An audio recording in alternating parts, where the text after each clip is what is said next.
Good evening, folks, and welcome to the African Meeting House at the Museum of African American History and Ford Hall Forum. It's great, woo, yes, please. Absolutely, it's great to see you all tonight. We have a great program for you, and the revolution will be online. I'm Jen Bernard, the Executive Director of Ford Hall Forum, and we thank you here for coming tonight, and we're very happy to be partnering with the Museum of African American History and with Art Week. Tonight we have a great program. I just have a few housekeeping things in the beginning here. If your phone is on and you are not live tweeting this event, please turn it off.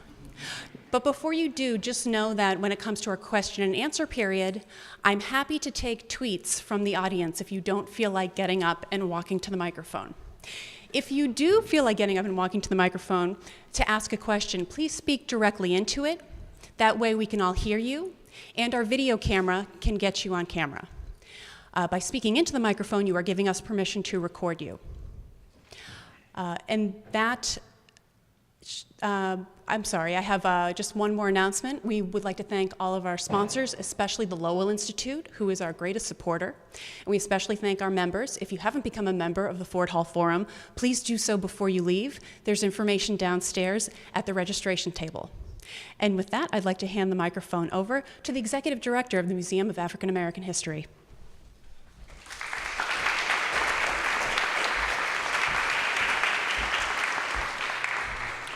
Good evening.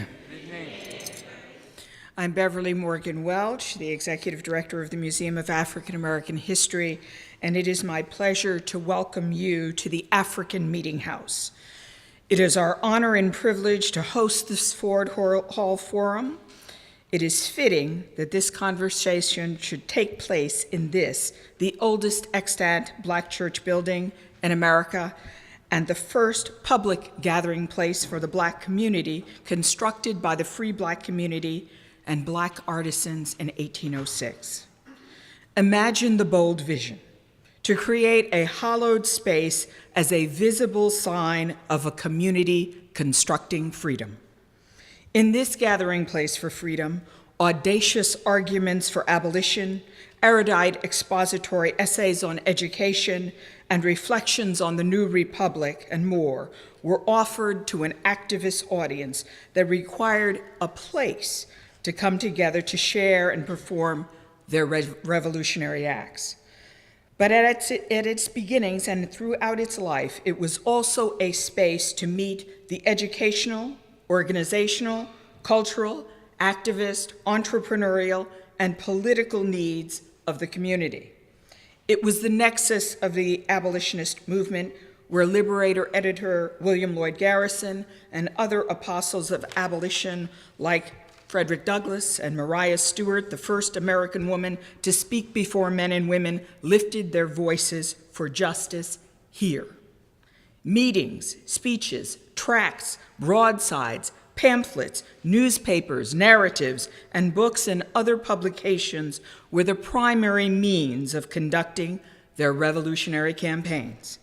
Tonight, the revolution will be online. Our moderator for the evening is none other than Callie Crossley. Callie Crossley is a WGBH radio and TV host. She was the host moderator of Boston Public Radio and the host executive producer of The Callie Crossley Show. You can hear her now on Under the Radar with Callie Crossley. She is a regular contributor on National Public Radio's The Takeaway and Fox 25 Boston TV's Morning Show, and often guests on CNN's Reliable Sources and the PBS NewsHour. She appears weekly on WGBH TV's Beat the Press and often hosts Basic Black. Crossley is the recent recipient of the 2014 Edward R. Murrow Award for Best News Documentary for the WGBH radio program on the 50th anniversary of the March on Washington, which she wrote and produced. Crossley was a producer for Eyes on the Prize, America's Civil Rights Years, the critically acclaimed documentary series, which earned her an Oscar nomination and major film and journalism awards, including a National Emmy, a Peabody, an Edward R. Murrow Award, a Christopher, and an Alfred I. DuPont Columbia Award Gold Baton, considered the Pulitzer Prize of broadcast journalism. Crossley is a former producer for ABC News 2020, the former program manager for the Nieman Foundation for Journalism at Harvard University, and the recipient of 2 Harvard fellowships. Among her most recent awards is Ford Hall Forum's highest recognition, the George W. Coleman Award for Extraordinary Community Service. Ladies and gentlemen, the one and only Callie Crossley.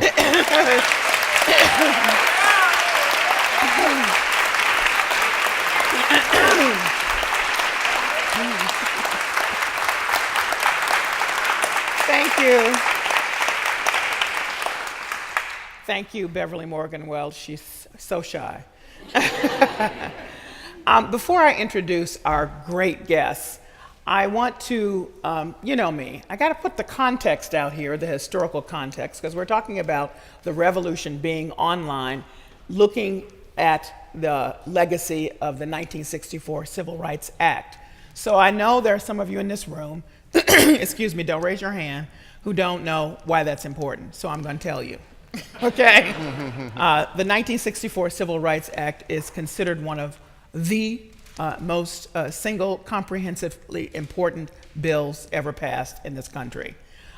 Quite simply, the entire makeup of most of how we live our lives would not be so without that law, because it banned discrimination in sex and in race and in religion and housing, all of these things. Yes, there was Brown versus the Board of Education, but what Brown versus the Board of Education set on the track, then the Civil Rights Act made real in some way. Of course, there were the revolutionaries that had to really bring it to fruition, and that's what we'll be talking about. So we're celebrating and looking back 50 years because it was signed July 2nd, 1964. You may not know, and I urge you to read a couple of fabulous books about the details of what it took to get that bill passed. Some of you may know that President Kennedy called for a moral imperative and then said we must pass this law, put it in motion. But after that, then of course we lost him, and in between there was all manner of push, pull, death, struggle, fighting, and in the end, remember this, thinking about our current Congress people, it was an all-white Congress with a lot of folks who did not agree with the basic premise that compromise, that saw the mission, that realized that our society had to change. And so they signed on. And the few that didn't, well, they're lost in the pages of history. So that's the importance of the Civil Rights Act of 1964. And that's why it stands as such an important piece of legislation. And not to mention, if we were not in this building at that time, many of us in this room could not be sitting together, could not be eating together, could not travel together. It would be against the law. So it's mostly known as the Public Accommodations Bill, but it's really much bigger than that. A brief history of the 1964 Civil Rights Act. Now, on to introduce our fabulous, fabulous guests here. And let me first say that Andrew T. is on the phone. He could not join us here. And so at the end of this conversation, before you all ask your questions, we're going to ask him to weigh in about what he's heard, because he's listening to the entire conversation. So we'll have his input in that way. So now, Spectra, because we got to start with the women, you know, come on now. Spectra Speaks is an award-winning Nigerian writer and women's rights activist, as well as a founder and managing partner of SAIA, a purpose-driven PR agency. Spectra is the voice behind the Afro-feminist media blog, SpectraSpeaks.com, which publishes news, opinions, and personal stories about gender, media, and diversity as they pertain to Africa and the diaspora.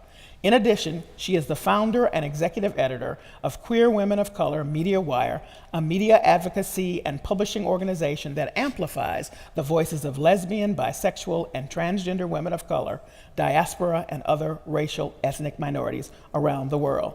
Don't hate, Spectra splits her time between Boston and Nigeria, offering social media, online fundraising, and strategic events, outreach training to African women's nonprofits. And she's also collecting stories from LGBT Africa for an anthology. In 2010, Spectra was honored by Fenway Health and the History Project for her work with women in the LGBT community. And she was also accepted into Emerge, a distinguished women's training program for aspiring political leaders. Spectra. I didn't write that one. Jay Smooth is a New York-based hip-hop scholar and cultural commentator, best known for his award-winning Ill Doctrine web video series. In 1991, he founded New York's longest-running hip-hop radio show, The Underground Railroad. 6 years later, Jay founded one of the first hip-hop websites at hiphopmusic.com. The site became best known for spearheading a massive public protest against New York's Hot 97 after they repeatedly aired racist content mocking victims of 2004's tsunami.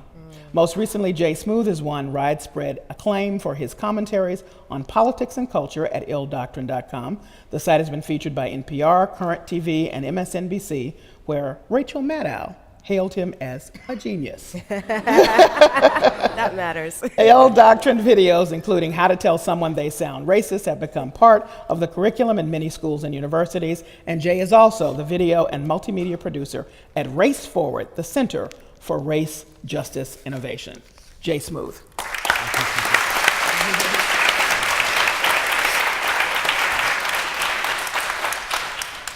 All right, here we go.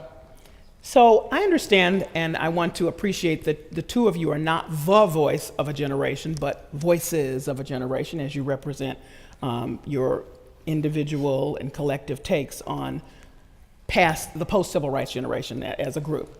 But when you reflect on the activists that came before, because I want to make this link to the Civil Rights Act, and who you are and the work that you do today, how do you see yourselves in the continuum of social justice work? And I'll start with you, Spectra. Oh, so much pressure. I consider myself relatively young, and I guess in the context of the larger civil rights movements in the United States, and I have to put that in context because my world is a little more vast. I see myself as someone who's very, very privileged, very, very lucky.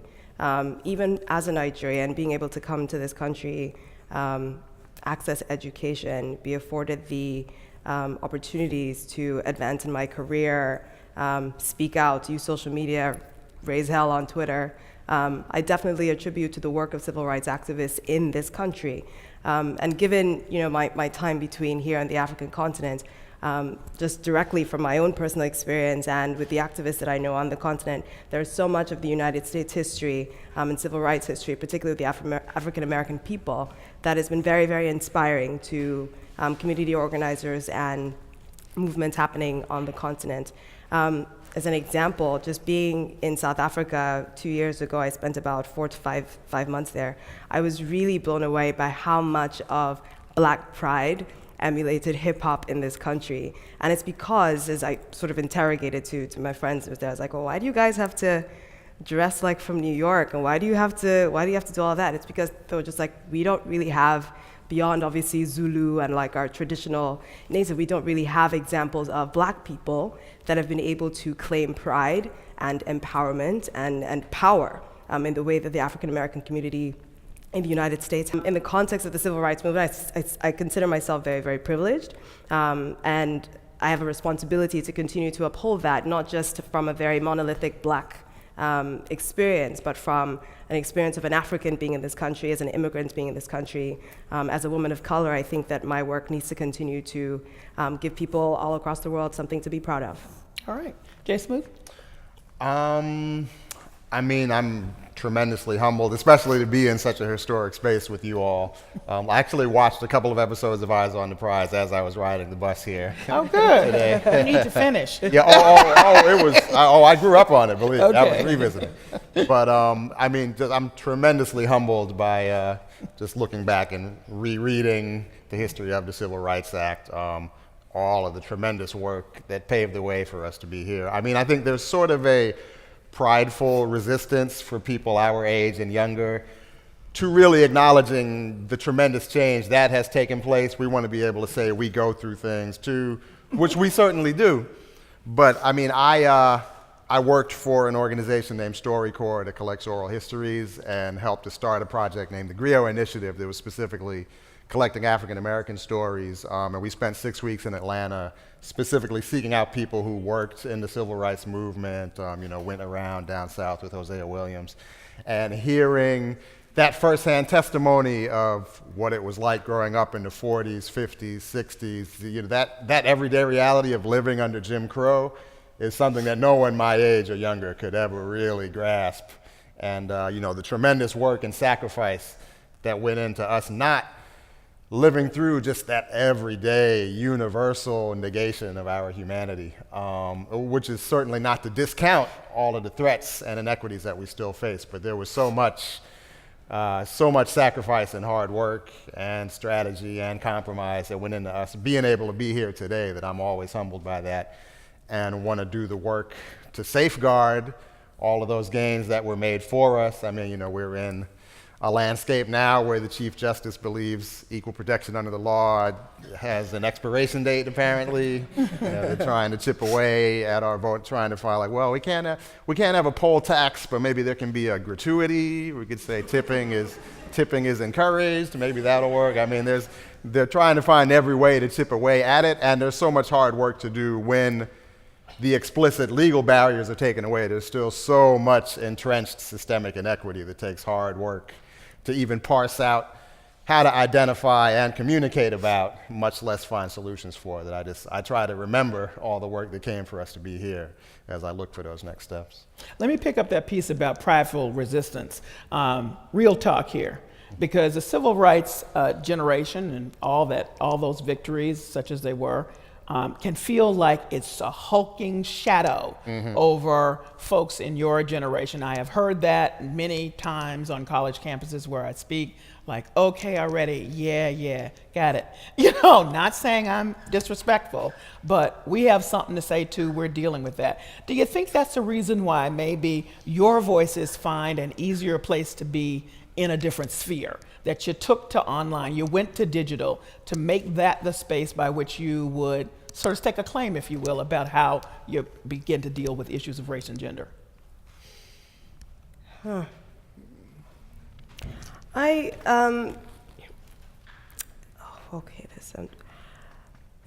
Yes, I think history can sometimes feel like an anchor in a good and a frustrating way. In the sense that it's an anchor, it gives you a place to come from, it gives you something to be proud about, but it can also start to weigh on you when everyone's remember this, you're like, I got it. We have to keep moving forward. But then I think when we start to talk about what channels we've been using to voice our concerns or resist whatever the isms are of today, it's hard for me to sort of say, it's hard to envision my generation just sort of flocking to online. I think technology, and sorry, I have a tech background, so I think technology tends to evolve, and it has over the years. So at some point, people were writing letters and printing newsletters to organize, and then people started using phones, and then there was TV and mass media, and we're living in an age where our digital channels have expanded to include social media platforms like Twitter and Facebook, et cetera. And it's been a natural movement for people of all kinds to flock to those channels. I think to respond to your question specifically, where my younger generation is perceived to perhaps maybe exclusively focus online, is because online gives us a little bit more autonomy and a little bit more freedom to express how we're feeling in formats or formats that are not conventional, and away from the sort of policing eyes of our elders, which is, as unpopular as it might sound, is quite important for young people. Having been an organizer in Boston and sat at a table with a whole bunch of older women of color, it was really hard for me to get a word in without being reminded how old I was, or how much I didn't know, or how much I have not suffered. So I think the online channels are just a way for you to speak without being spoken over, and that's an issue with older versus younger, and I think that takes place across all channels, not social media. Yeah, I mean, I think I've come to speaking to these issues over time. I've just sort of been drawn to it. I mean, I'm a hip-hop DJ by trade. That's really where my expertise is. I've always been socially conscious. I was raised that way, and I work at a radio station as part of the Pacifica Network, which has always been very progressively oriented. But when I started doing my video blog in 2007, I was still primarily speaking about hip-hop issues, maybe delving into politics indirectly, but each time I delved into, especially something dealing with our always frustrating conversations about race, those would almost always strike a chord far more than any other topic I touched on. So it's sort of revealed to me over time how much of a hunger there is for tools and language to navigate where we are with race right now. And I think the online space gives people of whatever age, but probably especially young people, a way to connect to like-minded people and a way to sort of further their understanding of their own ideas and principles when they might, in their immediate environment, not have anyone they can bounce those things off of. And it's the same way 10 or 15 years ago, someone who lived in New Zealand might not have any way to connect with hip-hop culture, but the internet allowed them to do that. I've met people who grew up in Sweden and told me they learned how to speak English by listening to the stream of my radio show back in the 90s online. And I think there's a similar way you can make those connections and discover ideas and be able to build them collectively in a way that you might not be able to do in your own physical environment.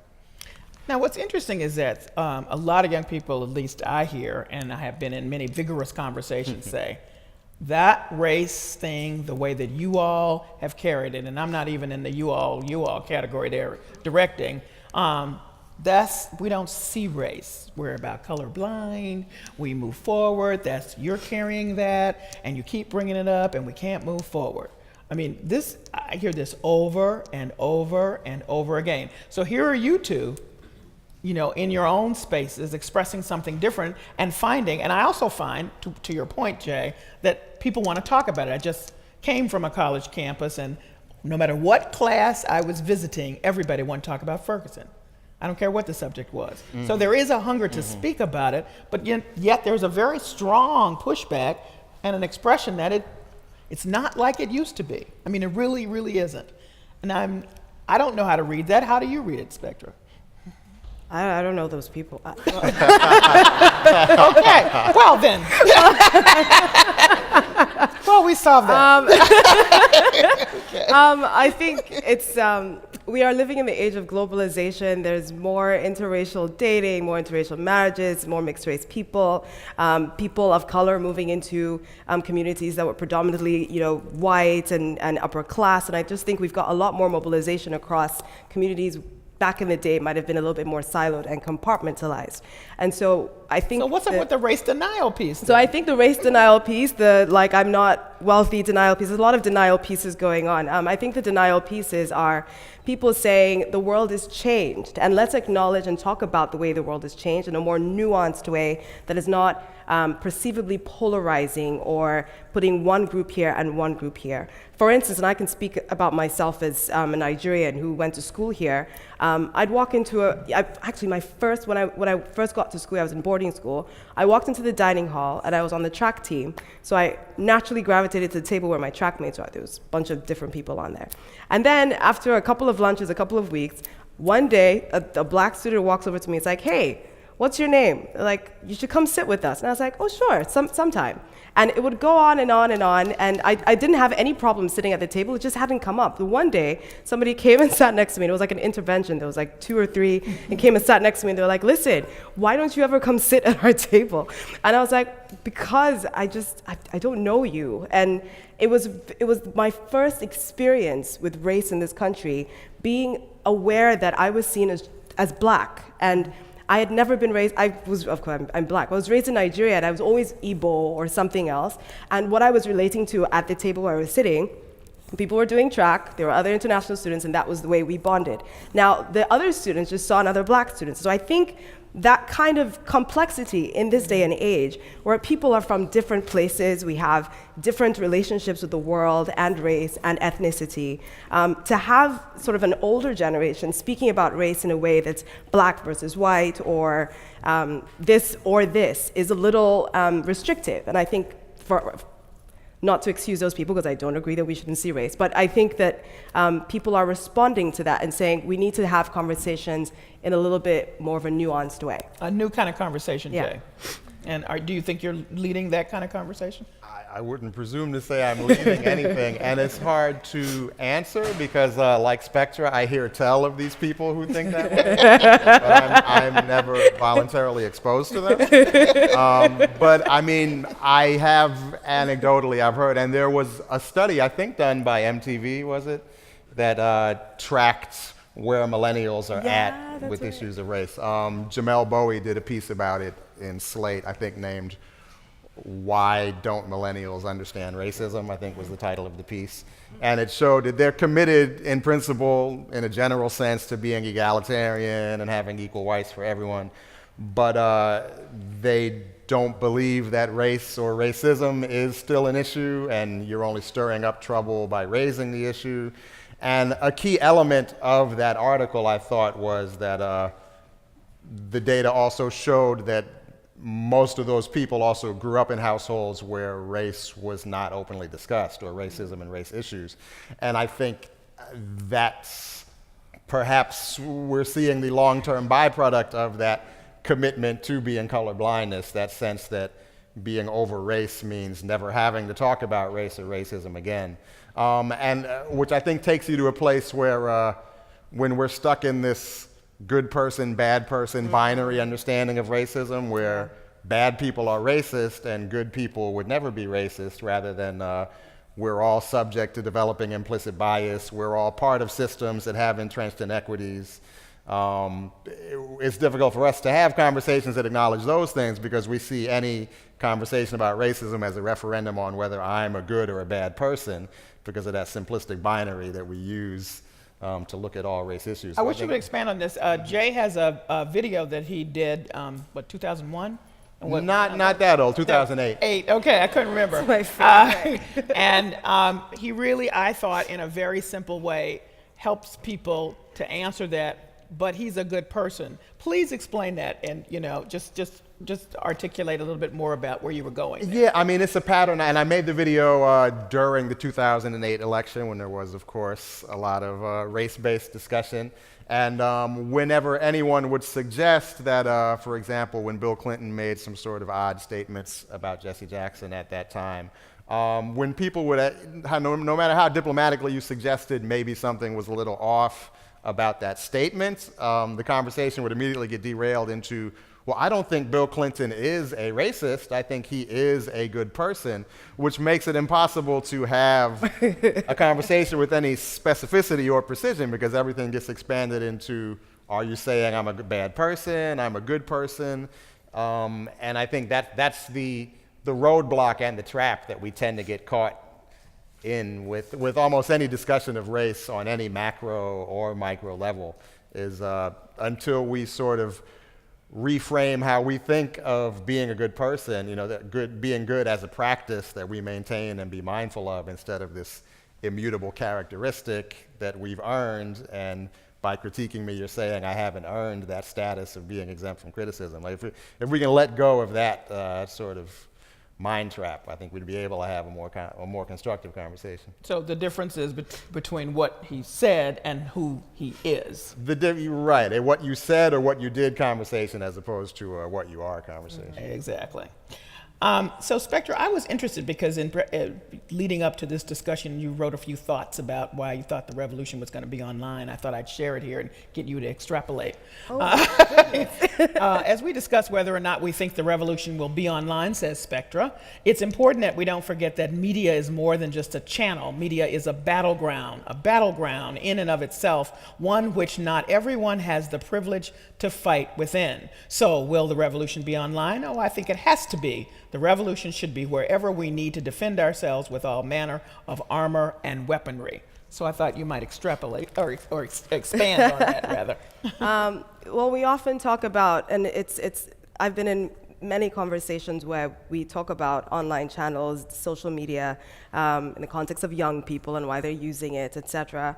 And we talk about, the importance of using it, raising our voices, and all of this stuff, but we don't actually talk about how actually a small fragment of us are using it in the context of all the people that should be using it and raising hell. Not everyone has the privilege to be online on Twitter 24/7. When I was traveling, or when I'm at home on the continent, here you've got, just even from a technology point of view, here you've got smartphone plans where you pay for your monthly cell phone subscription and you get data, and it's just on sending you your Gmail, sending you your text like all day, every day. In Nigeria and in most African countries, you have to buy your data. You have to purchase a specific amount and then load it onto your phone. And once you've visited, Perez Hilton or Jay Smooth's blog one too many times, it's gone, right? And it depends on if you're consuming video, high resolution images, and so things like that. For most of us here who are actually blogging and creating media and news, we often don't think about how much data we're actually requiring someone in a developing country, or even in this country, who don't have just smartphone plans or just go on endlessly.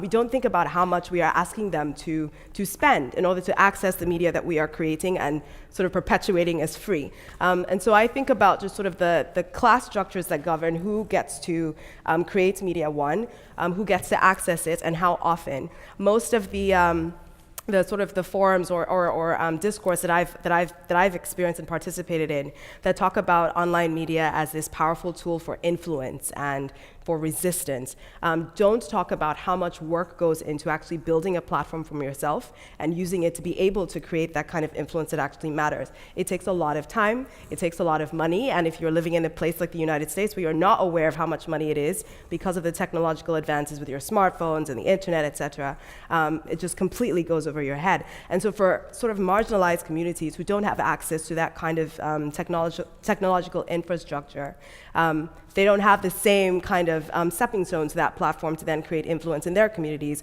or let us know that all the things that we're doing wrong. And so that's what I meant in the sense that it's a landscape. We're all there on it. I consider myself as a woman of color. It's really important that I write and I raise my voice because I don't want to be drowned out by white men.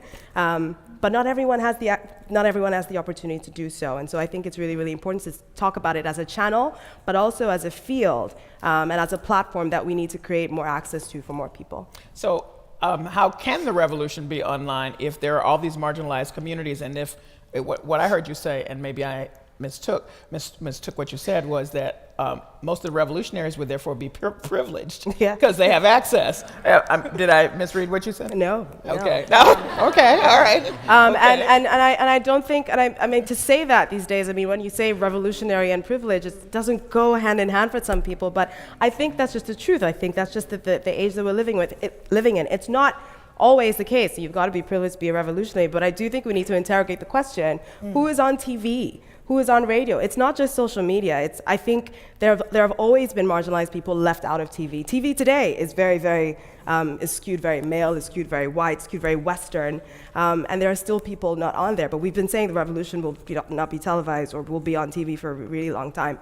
I think that social media and the online digital channels that we're talking about are exactly within that same realm. Some people will be able to access it, and some people will not be able to. And for the people that are able to access it, it's important that we not only use it to create influence, but raise the issue that it's something that needs to be expanded. More people need to be able to have access to media so that they can create influence. But see, what people were really hoping or looking toward, those of you with very strong voices out there who have a way of stating what the issues are in a very clear way and breaking through the white noise, okay, even among the privileged revolutionaries, is that then the privileged revolutionaries would be leading the next movement. So the offline movement, that's what people are looking for. And the rap on y'all is, you talk a lot, sounds good, but hey, what's happening out here in the streets? And is that unfair, Jay? Is it unfair? I mean, I definitely think that's a valid concern. I think there tends to be an assumption when people from the outside read online activity, see people being vocal and social. I think there's a default assumption that that's all they're doing, which quite often may not be the case. I mean, I have a lot of friends who have been very vocal in social media about what's going on in Ferguson, and have also gotten on the bus and have been down there in Ferguson. I mean, even in recent weeks after all the media has gone. So that's unfair. I mean, I wouldn't make a blanket assumption in either direction. I think we need to cultivate both online and offline work. I don't think we're perfect at it by any means. And I think that point is really important about the amount of privilege that's embedded in both who gets to be online and who will actually be heard, who will have a functional megaphone online. Right. There's also a tremendous privilege that comes with being a cisgender male speaking on issues on the internet. Mm-hmm. I mean, the odds that I can speak on an issue and the audience will actually listen to what I'm saying and respond to that instead of just making ad hominem attacks because of my identity as a man, I have so much of a better chance of just they might hate my argument and insult it, but they're actually going to engage my argument. If a woman was saying the exact same things I was saying, they would just call her the B word and talk about her looks, and it wouldn't even be a conversation 9 times out of 10. And that's if you're lucky. It may go so far as they start digging up your personal info and trying to harass you so that you never even come online again. So I think because of that, I try to be mindful of my privilege as a cisgender male with a big megaphone and challenge my other men to do something to counteract that rape culture and patriarchy. And I try not to just make myself the gatekeeper and use that bullhorn to speak on every issue myself. 9 out of 10 things that happen in the news, I link to black women or other women of color that are speaking on that issue and just let that be my contribution instead of me presuming to jump on the microphone and get in the spotlight. So I think, I'd be curious if Spectra has any other thoughts. I think it's unfair. Yeah, okay. Yeah, okay. I think it's unfair, and it's actually one of those issues, the online versus offline distinction, that really kind of it gets to me a lot because I started blogging and I've been writing since I was 5, and so it was just like I've always been a writer. And then the minute the internet, appeared and blogging appeared, all of a sudden, what I was doing and my politics were under attack because I was blogging, and it's like, oh, you're just blogging, and it's very, very frustrating to me. For one, there's several things. One, that people think there's such a clear, finite, there's such a distinction between offline and online that somebody can't start a blog that goes viral, that then influences a senator to say something ridiculous on TV, that then ignites a whole bunch of women to protest him, that then gets ads pulled from his campaign. I think that sort of focusing on just one medium versus the other, it doesn't really reflect the complexities of how we live. We live in both realms. We live in our text messages, we live in our walking on the street, and digital is just the same. So I don't think there's a separation, number one. Number two, the offline, this sort of like you must be doing something offline to validate your politics and validate your activism. I just actually this morning I was thinking about it and I was just like, you know what? Not everyone can go out and protest. I would be arrested. No, I'm serious. Like, I come from an immigrant family. Not everyone can go out and protest. Like my brother and my sister during sort of the really heated conversations about immigration that were happening about 2 years ago. There were people protesting across the country and there were marches being organized. You cannot go out there and protest. You will get arrested and you will get deported. And not everyone has the privileged to be in those spaces. Older people who are not as able cannot go to protests where there's young people shouting all over the place and raising a ruckus and hitting on each other. I mean, I think there's just different kinds of people that can go to protest, and there are people limited by that medium, as there are people limited by online.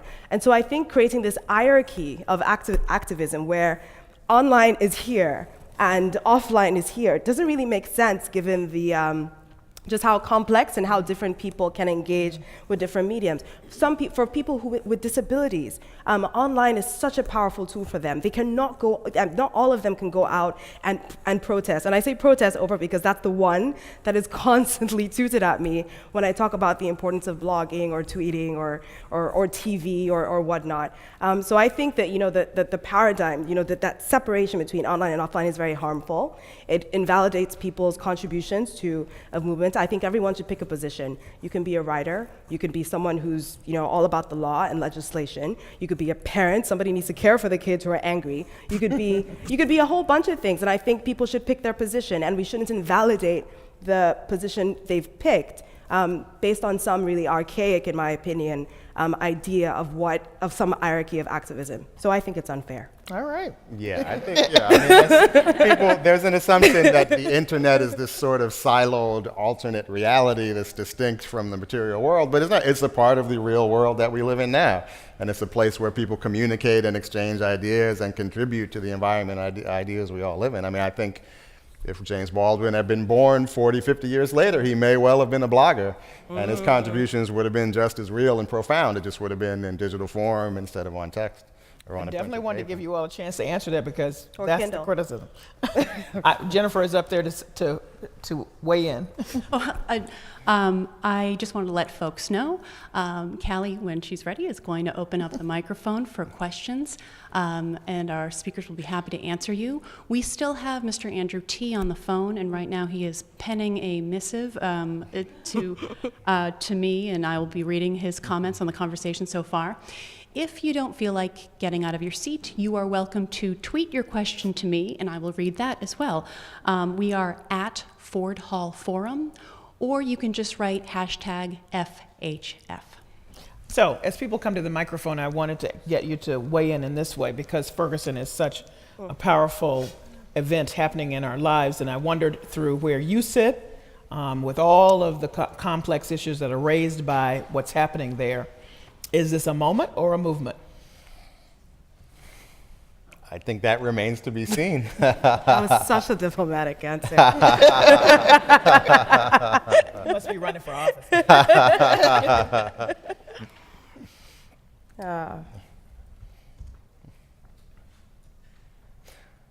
I mean, I think we're seeing, perhaps naively, optimistically feel like we're moving more and more towards a tipping point within the popular culture and the zeitgeist, standing for something and being a part of the chorus and getting involved, being a cool thing to do. I mean, if you track the movement from Trayvon on to people standing up for Michael Brown and Ferguson, you see more and more young people outside of the usual suspects that I'd see at every rally coming out there, finding ways to bring their voices together. And you see, I mean, each of those stories became a story and became a criminal case because of people online forcing it to become a story. The national news media picked it up after days and weeks in each of those cases of people on social media, on Twitter, along with independent investigative reporting by people like Trymaine Lee. That was the people making that into a story, forcing the national media to pick it up, and then forcing the authorities to act and do something about it. So I think bit by bit we're learning to see how we can wield power, and and unfortunately these sort of tragedies and outrages are certain to recur, and I feel like each time it happens we're taking a few more steps forward towards figuring out how to wield that power. So I'm cautiously optimistic that we're seeing things grow and coalesce. Spectra, people can go to the microphone while Spectra answers this question. I think it's a moment, but not in a pessimistic way. It's just the way I see movements. I see movements as a series of moments that build upon each other. Right. And I think sometimes we put too much pressure on a single moment, a single story, a single individual. And we should do better at caring for our activists and caring for our communities and affirming people's desire to get up and protest and do what they can at that moment, and then recognize that people have to go home and pay their bills. And that the next story will come, and we need to preserve the energy to continue to stand up as more stories and as more moments present themselves like that could create tipping points. So I see it as a moment, and in the context of all the other things going on in the world, which in my opinion do relate to, or in parallel can be considered very similar to the struggle that's happening in this country, war in Syria, Ukraine, the kidnapped girls in Nigeria. I think people's attention and all those different moments and people contributing to each of those in their own way is equally important. And I think when we focus just on Ferguson, it sort of perpetuates this idea, and speaking to this, the younger generation's frustration with the way the older generation tends to talk about race and approach it. And when we speak about Ferguson, it's because it's this very, very black story. But there are people with multiple identities, that are affected by multiple stories happening at the same time as this moment. And I think not acknowledging those other ones and prioritizing this one as the moment for the civil rights movement in the country serves to alienate more than unite. And so I think it's a moment. I think it's important, and I think we definitely should be more expansive in the way we consider other moments happening in parallel. Okay. I need your questions, not your comments. And please say your name, please. My name is Brianna Zani. I do have a question. It's a question about sort of, social justice work and activism in online spaces with networking sites and apps. I don't want to use the term intellectual property because I think it's kind of corny. But my question was really, to both Spectra and Jay, to what extent do you value crediting someone for their work over retweeting, reblogging, spreading the message behind that work? Where do you sort of place the importance there? I think you should always credit someone for their work. I think the mechanism for retweeting, resharing in most social media platforms except Tumblr. Tumblr just lets people share. People will just take my stuff and just go ahead anyway. So I think most of the social media platforms out there do have a mechanism built in so that if you're going to share from what someone else has said, you are able to tag them, you are able to, and you're resharing, it's coming from someone else. So I think technology has actually built in a way to not be plagiarists in the digital area. That said, I think there's also something really, really important to be said about communities that are still learning to wield the power that Jay was just talking about, protect their content and own their content. It's really easy to get excited that New York Times wants to interview you or to go somewhere and people want to take your photograph and you feel really famous and like you're creating influence. But then if you don't do the checks and balances to make sure it's going to be credited to you, you're going to be positioned the right way, your right bio, your name, all of these things, you're not actually amassing power, you're just giving it up to someone else. So I think there's two things. It's the technology itself, which I know in the tech community, people are focused on trying to find ways to build in tools that don't encourage plagiarism. But then there's also sort of community learning that we just need to not be plagiarists. And then people creating content need to take it seriously. When I tell people, do not share my stuff on your site without linking to me, you can call me a diva all you like, all day, every day. You will not put it on your site unless you credit that to me. And that's because there's a long history of women of color being plagiarized and our content just disseminated without any credit. And so it's especially important for us to learn how to protect our content. So I think there's several issues going on there from a technology and from a community learning point of view. Callie. Oh, yes. Me. Yeah, I'm sorry. Yeah. Andrew's written in. Okay, go ahead. Okay, so this is from Andrew T., founder of yoisthisracist.com. Yeah. He says, this is his first part. He says, first of all, to whoever's reading this, thanks for being my voice in this room. You're welcome. Sorry for the awkwardness, and I'll try to keep this PG. As an Asian man, the issues facing me directly aren't necessarily what most people think of when we hear the phrase civil rights movement. But after years of writing about and battling with racists on the internet, I've learned that there's a hunger among the internet generation for honest, or okay, fine, sometimes hyperbolic, ways to address bigotry of all kinds in the parlance of the internet, uncompromising and sometimes with humor. Jay mentioned in his How to Tell Someone They Sound Racist, which is, of course, the intelligent, reasonable, and probably actually correct way to have a conversation about racism with people who hold problematic views. But this, of course, assumes that you're talking to a basically good person.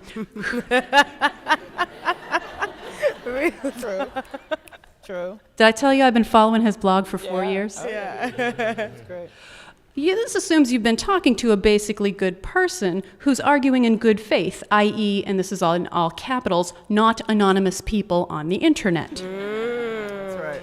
On Yo, Is This Racist? When people write in with their racist views, I have probably upwards of 1,000 unanswered questions of, it's racist that there isn't white entertainment television. It can sometimes be satisfying to meet internet racists at their level with profanity and put-downs. That's all for now. Yeah. Yeah. If you all have not read Andrew T's blog or heard his podcast, you definitely, it's not a PG thing, but you definitely should listen to it. And I also want to point you to some of his wonderful, sharp, incisive writing for Grantland. I mean, it's really, really good. I read the best piece on Two Broke Girls, that stupid sitcom that I've ever read anywhere. Yes, sir. You know. The 1964 civil rights legislation, that was the legislation where a greater percentage of Republicans voted in favor than Democrats, which was not mentioned here. We should note that. Yes. We also had reference to Bill Clinton's questionable remarks during the campaign of '08. You didn't mention what they were, but I think you have reference to perhaps this had been a few years ago, he'd have been getting us coffee. Was that the one? Reference to Obama? I don't remember that. No. Different one than that. No, what he was talking I think about that was South Carolina. the numbers in South Carolina, South Carolina? And how well, you know. Okay, so let's- Yeah. Maybe you have some insight into what Obama meant when he famously said, in reference to his grandmother, referenced her as a typical white person. Any idea what a typical white person is?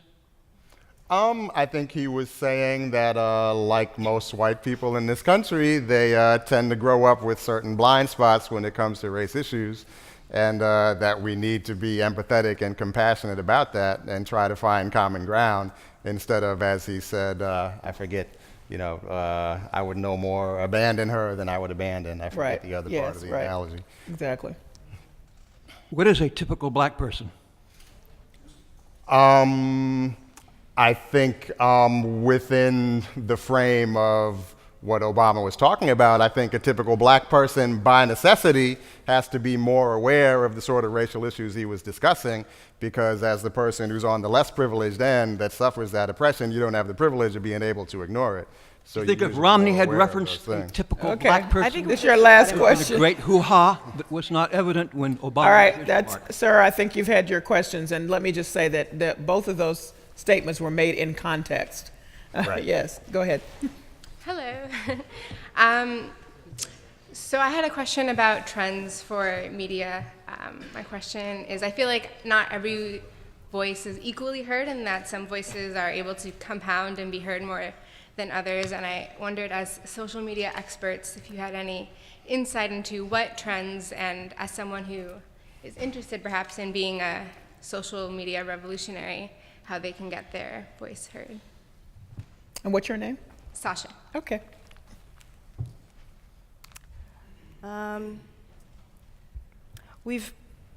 So something that I noticed, like I say, over the past 5 years was there were people that started blogs, and they were, or Twitter personalities that were, got like 50,000 followers, and all of a sudden they have influence, right? And they're commenting on BBC and all these things. And what I noticed was a lot of those people became famous by accident. Just something happened. There was a story. They were featured, in the news, and all of a sudden they just, and then they became social media experts just because they had a huge following.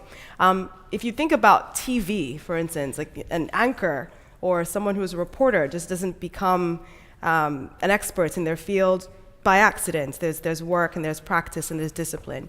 And I think what I've noticed, which is really positive, is that some people are now beginning to approach social media and growing their digital platforms from a very, very disciplined and from a professional angle, almost like marketers, right? Because that's what it is. I think when you are an activist and you're using your blog and you're tweeting, you're essentially marketing yourself and you're selling your ideas. You may not be selling an iPhone, but you're selling your ideas.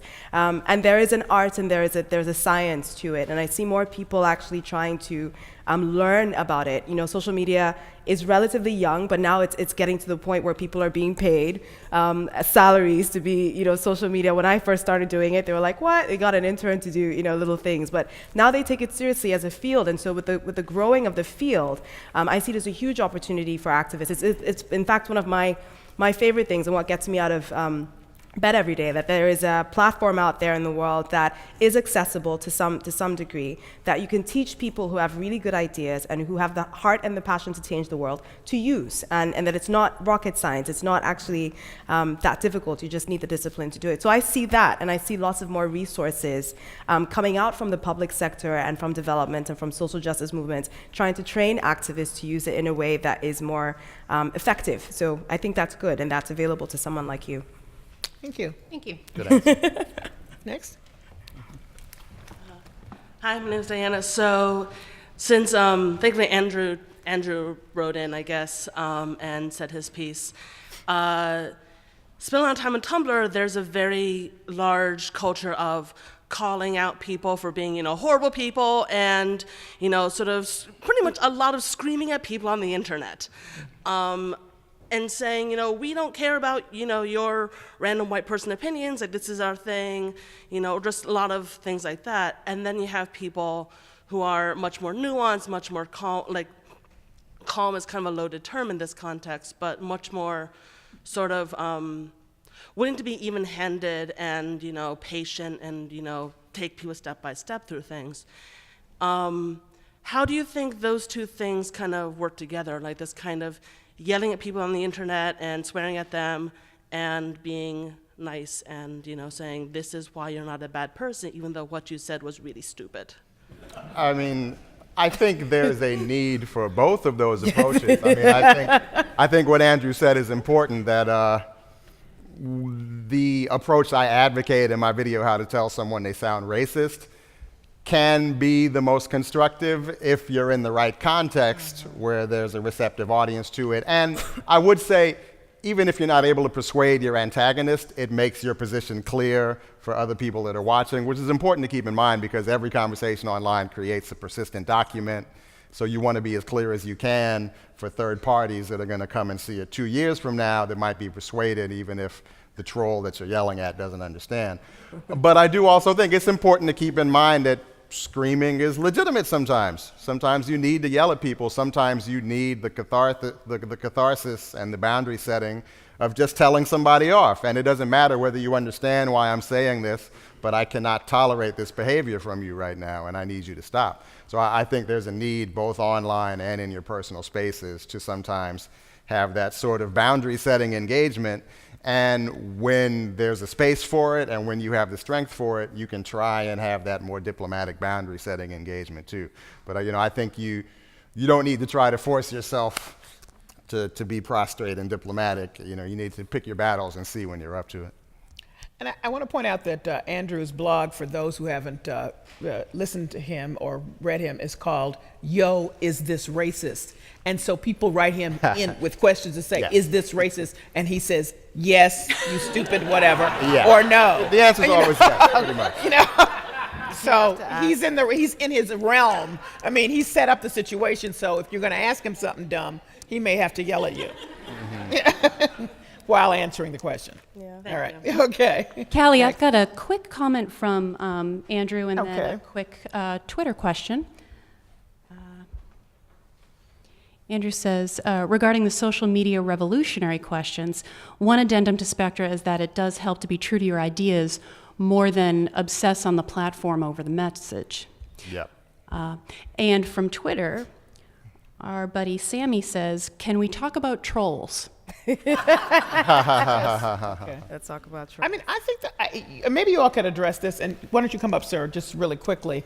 Do you even address trolls? Because there's a reason they're called trolls. These are not people who are angry from a point of even fact. You know what I'm saying? They're just trolls.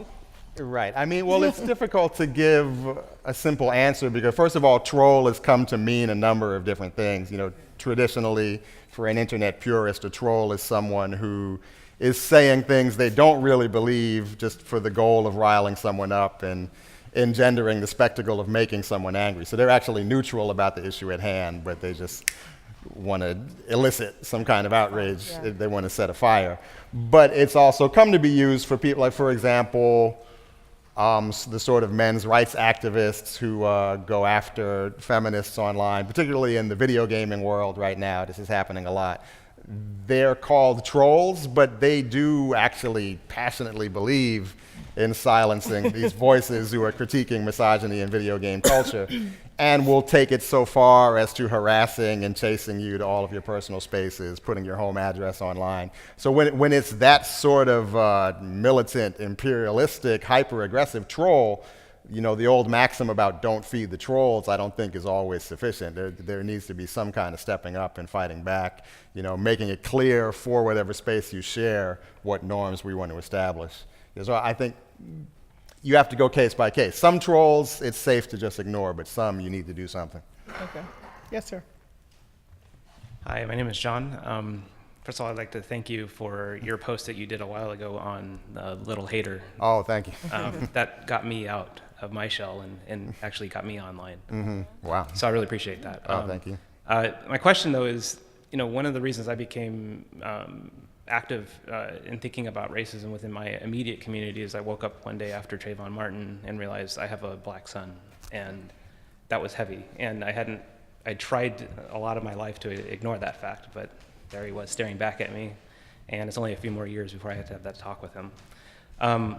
So that's my primary motivation, is that I want fairness and equity for my family, and that's where I find my focus. But your comment about unfairness because of global inequity, because people in other countries don't enjoy the privileges that I enjoy as being an American, suddenly challenges that view. And I have a real struggle now between my immediate surroundings, which I would really like to impact, and I would really like to make this world safe for my sons, but struggling against this feeling that there's this immense level of inequity worldwide that I can't even scratch the surface of.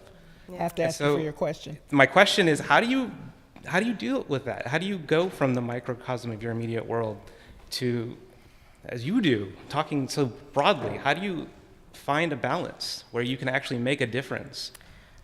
I think, if I understand your question, it's the balance between doing what you can from where you are in your community and not to put words in your mouth, but not being so self-absorbed and thinking about your larger community. I think in the context of my comments, the United States and what's going on in the world, it's very easy for people to say here versus there. But when you think about the issues of race in this country, not all black experiences are the same in this country. My brother is a Nigerian, would totally get shot just as Trayvon did.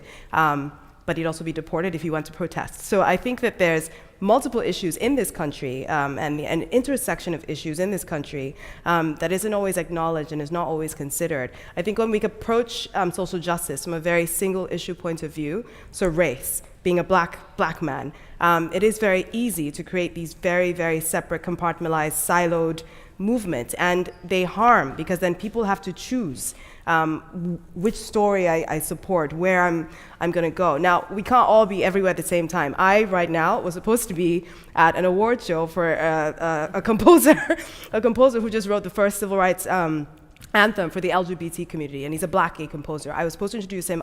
I came here. It was a choice I had to make because, unfortunately, we live in a world where there's such an intersection of people. There's not just one way to be black. There's not one immigrant experience. There's not one racist experience. And so my response to you is that I would encourage you to think about ways that you can actually have immediate impact in your community, but then even within the black community, think about the different kinds of people that are that are affected or don't have voices or are ignored. I think, at least in my experience, in racial movements here, in communities that I've been with here, in organizing communities in Boston, it's been very just focus on the blackness, or Get out. Yeah. Which is very hard. I've been invited to speak places where they say, oh, we love your blog, you're so amazing, please come talk about like LGBT issues, but don't talk about the blackness so much, it's going to confuse people. And how can I talk about being an African, like a queer African person, without talking about my race? It's so confusing. But people, if you don't think beyond these very, very singular issues, you run into that problem where you start to actually fragment your community instead of build it. So that was what I meant in terms of thinking larger, and not necessarily like talking about Syria when you're really just living in Chicago, but thinking about what's happening in Chicago that's a little bit more nuanced that you could be aware of. Come up, and as you come, I would like to suggest, this is a different way of approaching the intersectionality and also looking at a perspective away from American Blackness, is the novel Americana. I just thought it was a really interesting way to begin to get people's minds open about looking differently. It's not the answer, it's not scholarly, it's just a novel, but it raises some issues. But anyway, yes. It's a great book. Yes. Before we get your question, can I throw in just two quick Yes. comments from Andrew? Regarding his website, yoisthisracist.com, he says the secret is that if you're asking a stranger on the internet, you know the answer's yes. Regarding trolls, he says, one rule I have is, if you're harassing me, I get one rebuttal, and anything else makes them just some asshole yelling to themselves on the internet.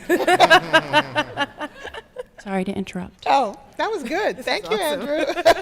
Go ahead. Susan Neymark, this might be a little redundant, we'll see. But thank you, Jay. I use your video a lot in training. It's good. I'm a very periodic blogger on Huffington Post around racism and white privilege, and consistently the comments are these vicious, racist, twisted, comments of striking down everything I'm saying, but in the most contorted way. And I'm not like that well known that anybody stalking me. This might be the same as the troll question, but what is that about, and is it even worth responding to those kind of comments? I don't think it's usually worth responding. I do it once in a while just as a sort of social experiment. But those are not people who can be reached. Those are people who are firmly entrenched where they are. Yeah. They know that they're on the wrong side of history and they're panicking, and that's where all of this vitriol comes from. So, I think it's valuable if you can stomach it to have that in the comment sections as a document. A lot of people censor the comments on their YouTube pages. I always leave it there because I want people to see. That's where a segment of the population is. But I don't think it's usually worth directly engaging those people. I mean, that's usually a sign that you're doing something right if you can sort of be in a safe place and stomach it. Yeah. Thank you. Good evening. Thank you for being here. My name is Carmen Fields.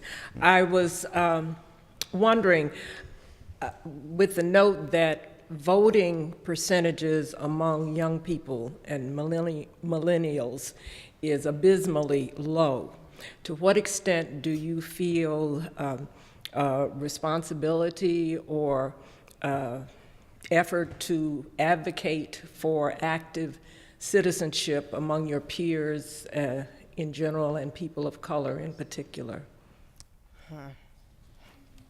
I'm such the wrong person for this. No? I grew up in Nigeria. I have no faith in government at all. The first time I voted was when Obama was running, and it was a moment for me. I was like, I'm going to vote. I believe in something. I think, and I won't speak for everyone, but I do, when I take the pulse of my generation and even younger, I feel people there's this thing, it's like, oh, you're young, you have everything easy, you didn't suffer during the civil rights movement, you have it, but you meet young people and they're very frustrated. This is part of the generations that have graduated and they don't have security, they're not gonna get social security. I mean, like just the systems are falling apart.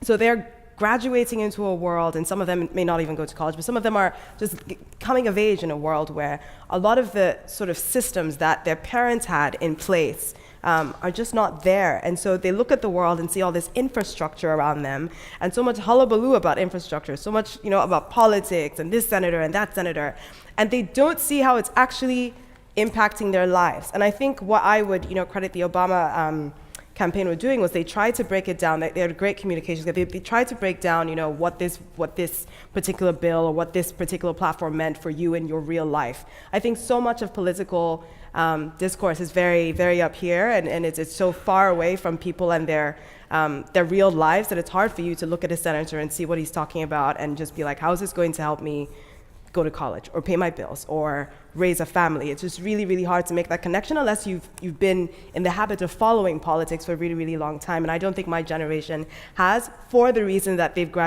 been come of age in a world where just politically they just don't see the sort of luxuries that they don't see what they're standing on. They see the history. They say, oh, you can vote, you can do all these things. But in this day and age, they just don't see how it actually translates to their life. So the apathy, I think, comes from there. And so they seek other areas for contribution. So it's hard for me to say, we really should be getting people to vote. I know it sounds horrible. It's hard for me to say that it's something that we should be focused on exclusively, when I think that young people are finding other avenues to contribute to society, and they're actually not being as acknowledged and considered as the political realm. I think young people have done amazing things in art, in pop culture. You can say what you want about Beyonce, but she's got a whole lot of people to talk about feminism and women of color in the music industry. So I think there's just different avenues that my generation have been using to sort of contribute to society and contribute to development of our nation and the world. But the political engagement, though important, I think we're going to have to find different ways to get people to be more interested in a way that's more relevant for, I think, this generation, which is not boring podium legislative speak. It doesn't work for me, and I don't think it'll work for anyone younger than me. I mean, I think you're right in that. If I may just inject this to say, before Jay answers the question, is that when I talked to the students who were 35 miles outside of Ferguson at this university, and I pointed out that 70% of the population did not vote for the mayor, who did not speak for a week and a half later, and the police chief who allowed his body to be in the street, then it has some resonance about why we vote. Because you could change that. The population was such. But Jay, you please say something. Yeah, I mean, okay. I think it does matter whether we get people out to vote, and young people especially. I think our elected officials make it harder and harder to offer a convincing argument to our young people. I mean, we're at a level of dysfunction. I think approval ratings for Congress are in single digits at this point. And I think the most important thing we can probably do on a national level is work towards campaign finance reform, getting rid of super PACs, finding ways to free up the system to be more functional. And explain to people why that matters to them, because they don't, it just sounds like language. Right. I mean, all of those things are abstractions that are hard to make sound sexy. And I think, even on that local level in Ferguson, I know they have some shenanigans where the election is in a different part of the year than it usually would be. Like, there's efforts made to make it more difficult to become politically engaged on a local level, and you'll have all sorts of gerrymandering and manipulation that goes on. So I think, I would tell young people that if they're working that hard to make the system not work, there must be some sort of power embedded in there. But it's pretty tough nowadays to make a case that you're putting time into something that's going to work when you stick a quarter into it. But I do think it's worth the effort. Okay. Yes. Hi, I'm Clennon King. I heard your pushback of veterans of the civil rights movement and the long shadow they cast. But when you look at, let's say, for the last 2 years, which is your history, you're a contemporary of this history, you saw a woman and her child out of New England get blown away on Capitol Hill, trying to get, presumably, the accusation was to the president. And then you see these attempts by these other men. Now, again, I think the last one was of Hispanic extract, but there were other whites as well. Mm-hmm. How does your generation, this millennial, because I have this conversation with my son, who's training as a professional journalist, and he doesn't see it. He does not see it. How is it that you how do you guys reconcile What that? exactly? Sorry, he doesn't see what exactly? Well, I mean, it's kumbaya. It's we are the world. Everything's fine. And, Oprah just comes to a school, dedicates a new thing, and that's the big story. It's not that she went to the black community and gave $100,000 to that black woman who wanted to build a basketball court. That wasn't news to him. But I told him that became the big story. So I'm trying to understand and get inside the minds of the millennials like you. I mean, what am I not missing? Why can't you all strike that comparison? How do you reconcile the lady who gets blown away with her kid in the back seat, and then these other guys jumping over fences and running through White Houses, and it's okay, and nobody talks about it? I'm just curious. Well, first I'll push back that people are talking about it. So people are talking about that dichotomy? I mean, that contradiction?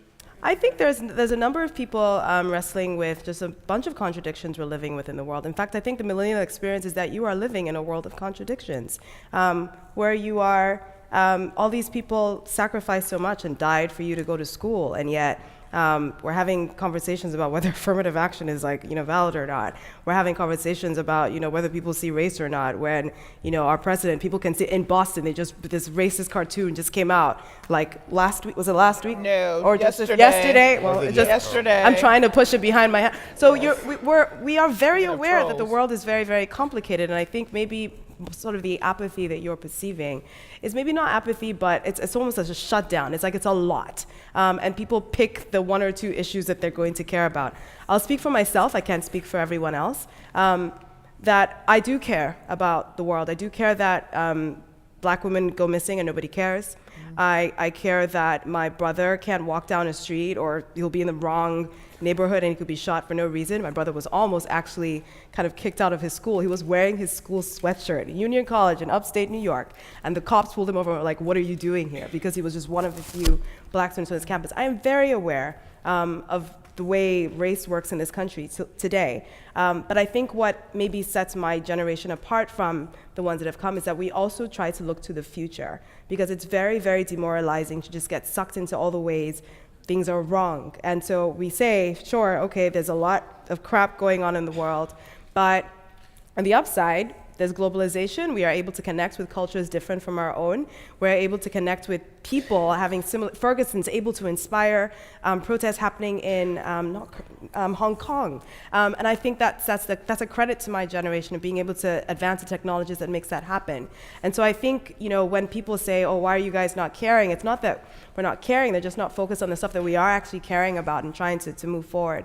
So I think there's a lot of hope in my generation. There's certainly a lot of pessimism and apathy, people not voting and things like that. But my generation is very, very passionate. We care about just different things.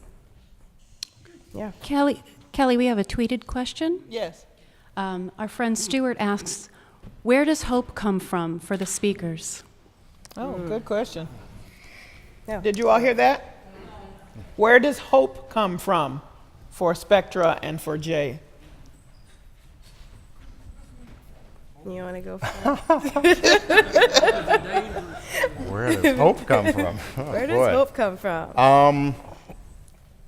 I mean, I grew up a really painfully shy, introverted kid who felt like I didn't have a place in the world. And the connection I made with the hip-hop community, people from the most desolate corner of the South Bronx, finding a way to subvert the technology of their day, to get their voices out there and make a communal space for them to share their creativity and humanity. It was something we made to share amongst ourselves, and then it just organically became something that shined out into the world and made the whole world listen.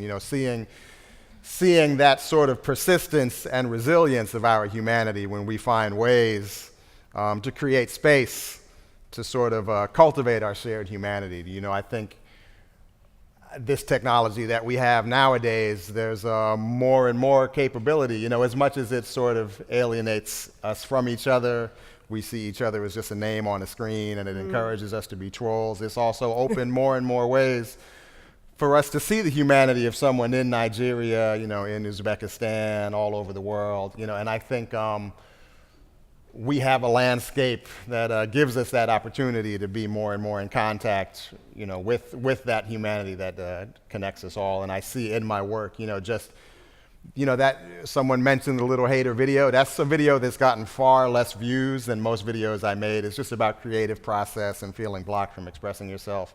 But on an individual level, so many people have came up to me and said, that video really touched me. So being able to see in small ways that might not reverberate back to you for years and you won't even realize it. When you put a bit of your humanity out there, it can travel around the world and come back to you in ways you never expected. So it's worth showing up and banging your head against the wall every day, even if it seems like all you're getting back is hateful YouTube comments. Like I've learned over time it's worth showing up. Yeah. Very, very similar to what Jay said.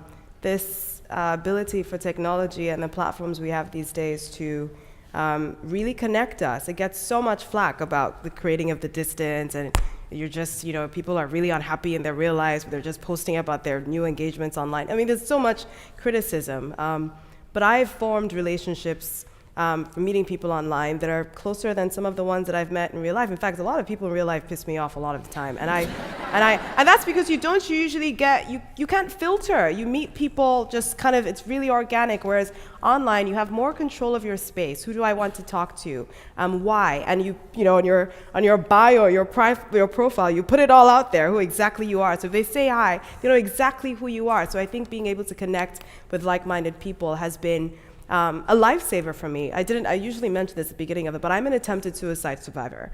And coming from Nigeria, where I realized, okay, there's all this like sort of Bible thumping, and it's really wrong to be gay and all of this stuff. When I came to this country and I was going to school, and I was really coming into my own, all I would do was Google and search for any piece of information that was about being queer or LGBT Nigerian. And at the time, and you want to talk about like over 10 years ago, there was nothing. And anything I found was about you're going to burn in hell, you're going to die, you're going to whatever. So one day I just got really, really depressed, and I tried to take my own life. And it's because I couldn't find anything, a piece of media that actually affirmed that there was somebody else like me in the world. And I always tell people when it comes to why I love social media so much and why I will continue to defend it is that one day I tweeted, oh my God, woe is me, I'm like the only queer Nigerian in the whole world. And like 10 people retweeted it. And instantly I found community. And so I think things like that give me hope, give community that he created out of hip hop and a small community just sort of reach somebody on the other side of the world.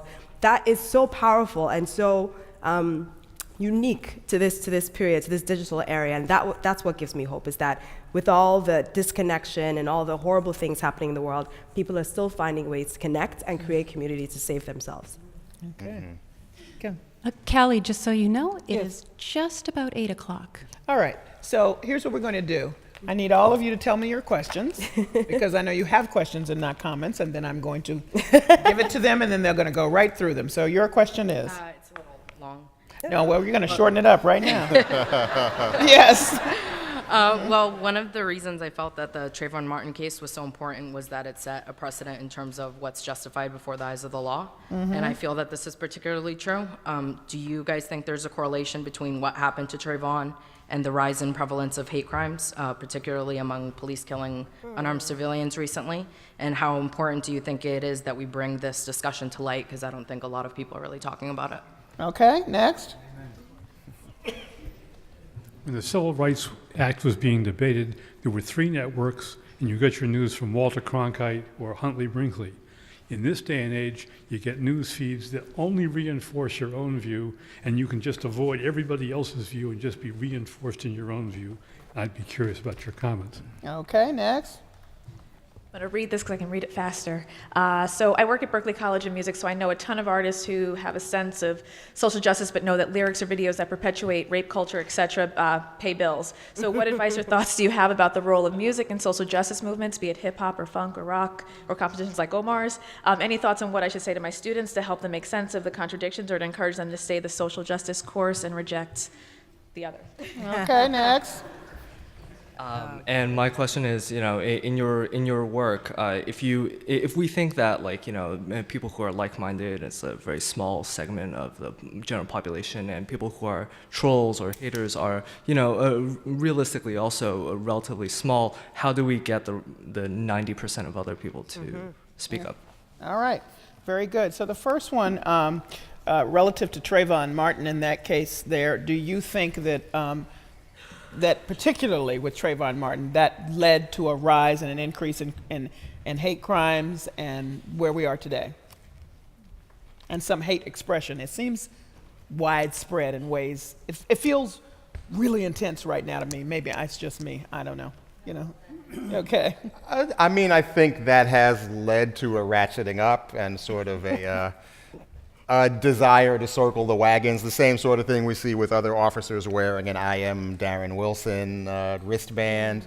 And I think what you saw with George Zimmerman himself was he felt empowered and emboldened by his layperson's understanding of the law as it is right now.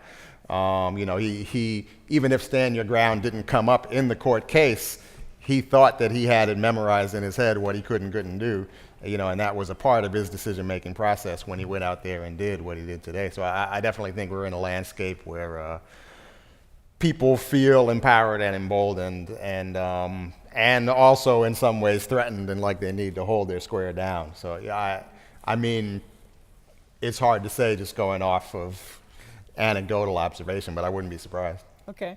Do incidents like Trayvon Martin ratchet up, linked to the rise in crime? I'm going to keep y'all moving fast too in your answer.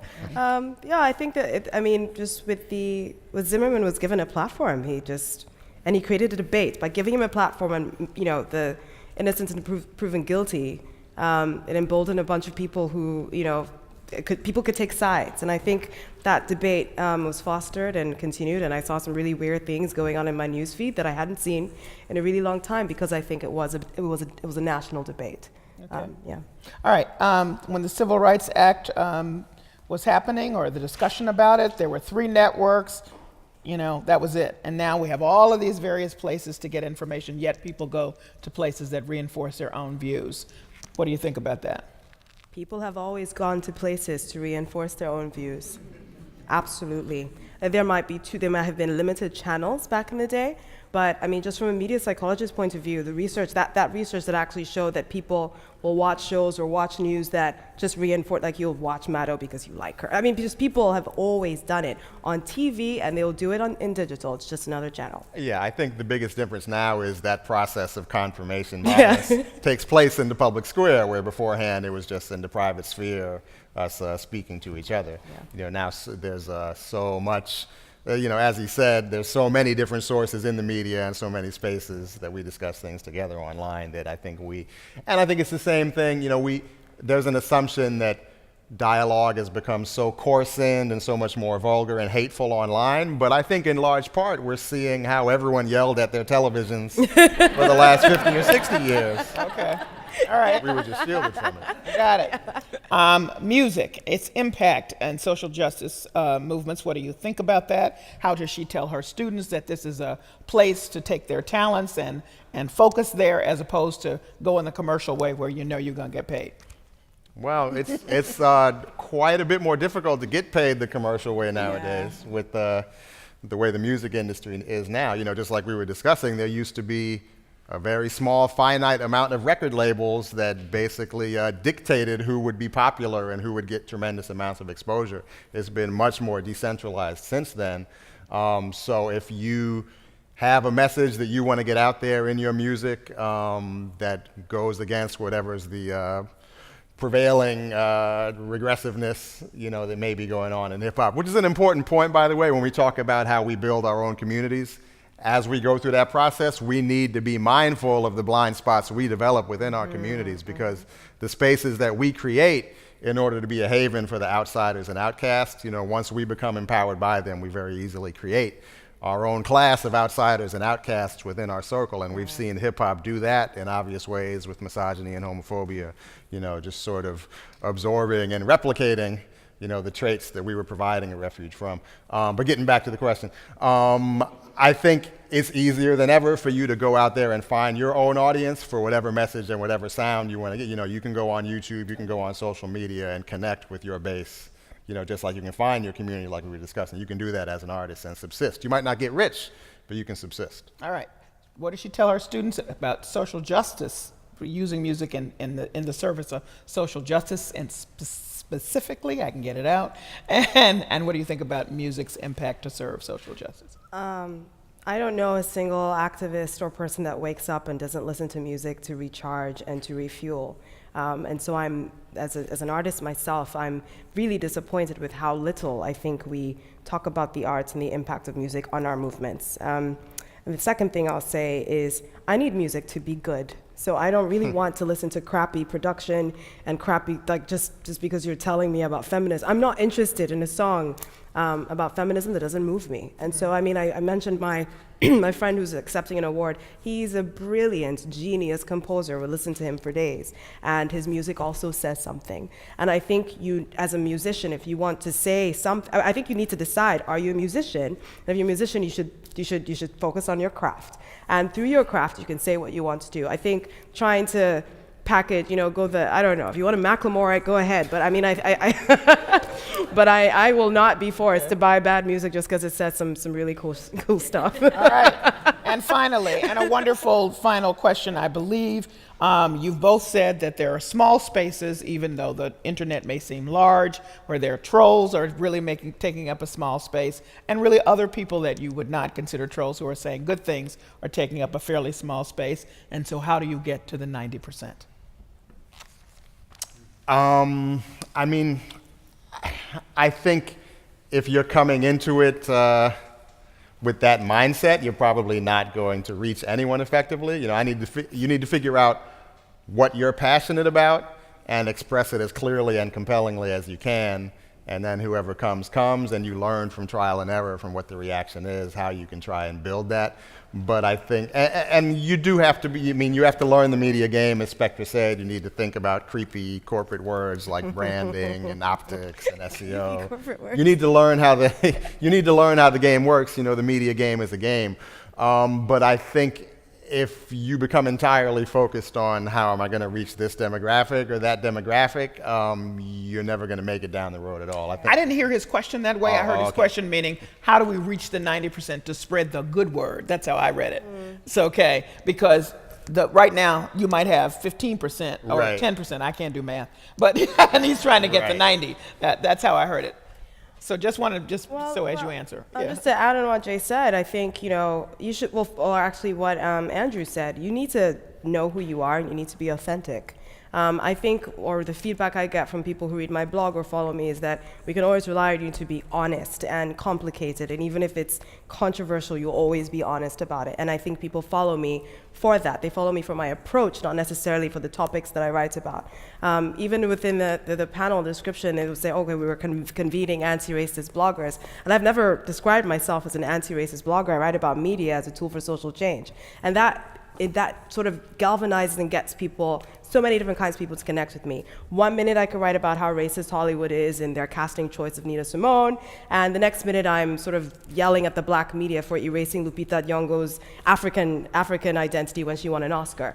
And so my follower does this, people will love me because I said something they agree with, and then they'd unfollow me because, she's like yelling at us now. And so it does this, but it grows. Because there's always going to be that person who's okay with the discomfort of being wrong or of seeing something differently. I don't think I'll ever reach 90%, but I think 15% from one person is okay, and there's more of me. And it's funny that exact percentage, when I interviewed those people that work with Hosea Williams, they talked about how in every town they went to in the South, 10% was about the number of people they reached that wanted to be actively involved in the civil rights work they were doing. I think there was an assumption that everyone was down for the cause back then, but there was a 10% that was really committed to becoming active and engaged. So, I think you should try to make it as accessible and as far-reaching as you can, but I think, first of all, it's more important to be committed to honesty than popularity,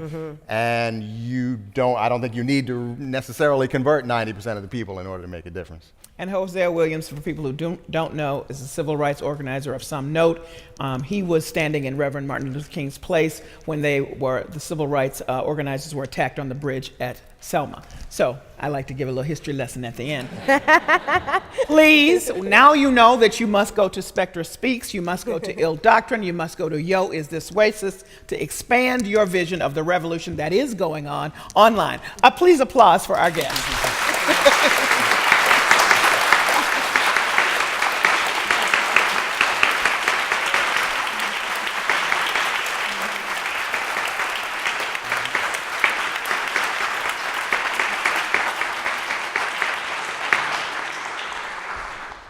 Thank you very much. Just a couple of things. One, if you haven't become a Ford Hall Forum member, we need your membership. Please become one.